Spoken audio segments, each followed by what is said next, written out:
ఓం నమ శివాయ. ముందుగా అందరికీ కార్తీక పౌర్ణమి శుభాకాంక్షలండి.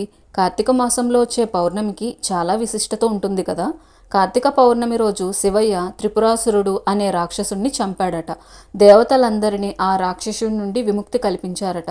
దీనితో దేవతలందరూ సంతోషంతో శివయ్యకి దీపాలు వెలిగించారంట. అంతేకాదండి, క్షీరసాగర మదనం తర్వాత శివుడు హాలాహలం మింగింది కూడా ఈ రోజేనట.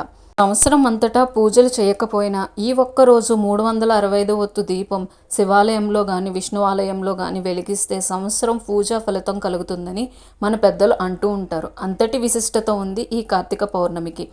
అంతేకాదండి, ఈ కార్తీక పౌర్ణమి రోజున వాళ్ళ కుటుంబ ఆనవాయితీల ప్రకారం ఉమామహేశ్వర వ్రతాన్ని ఆచరిస్తారు చాలా కుటుంబాలు.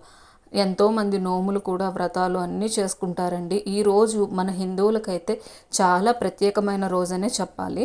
ఈ రోజు నా పూజ అయితే చాలా బాగా జరిగిందండి. స్వామివారికి ఉసిరి దీపం అయితే పెట్టుకున్నాను.